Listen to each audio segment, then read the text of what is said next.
बरसात जे वजह सां हिन ग़रीब जो घर किरिया आहिनि ॿ टे हिकिड़ी चुल्ह ॿ घर ऐं वस वारे खां इहा तो अपील करी त मुंहिंजो ग़रीब जी मदद करियो।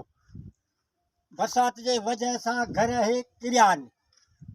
तंहिंखां पोइ हिकिड़ी चुल्ह हिन पासे मुंहिंजे भाउ जी उहा बि किरे चार विया आहिनि। महिरबानी कंदा वस वारा असांजी मदद कंदा।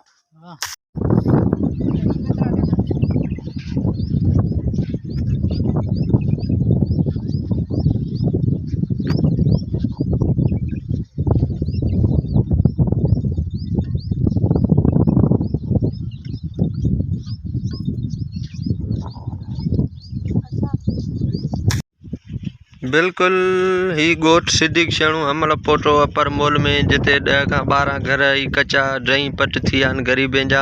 हिन वर्ष वारनि खां अपील कई है त महिरबानी करे असां ही का वार कई वञे। असांजा बच्चा जेके आहिनि से खुले आसमान वेठल आहिनि। 10 खां 12 घर हिन ॻोठ में किरी विया आहिनि। कच्चा घर बरसात जी वजह सां हिन वर्ष वारनि खां इहा घुर कई है त असां ही का मदद कई वञे। असीं बेघर थी आहियूं घरे खां। टुटी आहे ना बरसात जे करे हिन में असीं वेह कोन था सघूं। सभु ॿार मैदान में बीठा आहियूं। अच्छा हे काठियूं आयूं न हे काठियूं टेकूं ॾिनो न किरिया पियो पोइ भॼी निकिरी आहियूं ॿाहिरि। काठियूं हणी निकिरी आहियूं हितां टेकूं ॾेई भई अॼु किरी विया जेवा कूड़ा सभु टुटी आहिनि। टे जॻह ई टिणी किरी आहे। घर टुटी आहे हिन में वेह कोन था सघूं। ॾिसो कहिड़ी हालत आहे घर जी बरसात जे करे। किथां पूरी टे जॻह ई चार टिणी कूड़ा निकिरी आहिनि ॿाहिरि। अच्छा तव्हां ॿाहिरि वेठल आहियो? ॿाहिरि वेठा आहियूं। अच्छा बरसात अचे थी पोइ तव्हां कीअं था करियो? ॿाहिरि में मैदान में वेठा आहियूं। हे घर खतरे में न? हा खतरे में असांजी मदद करियो। बरसात जे वजह सां असां ॻोठ सॼो किरी चुको आहे। नंढड़ा बच्चा ॿार मैदान में ॿाहिरि वेठा आहिनि। असांखे जेकी पुॼी सघां मदद करियो। करे असांजी मदद करियो। असांजा बच्चा पट में बीठा आहिनि। इन जे वजह सां असांजे बरसाति घर 10-12 किरी विया आहिनि। असांजी मदद करियो महिरबानी करियो।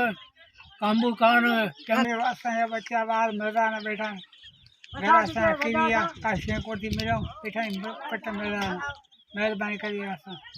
असां के चऊं था असांजा घर किरी चुका आहिनि। मदद करियो। बरसाति वधि में वधि बरसाति पई वई आहे। असांजा घर ही ॾिसो पिया हीअ हालत घर बर किरियो पिया आहिनि। हिते न को मिले न को सिले। हितां ऋण मुल्क का शइ कान। अॻे असीं हुआसीं घर जे आसरे ॿियो छा हो कुझु कोन हुओ। असां हाणे मैदान में बचा वठी वेठा आहियूं।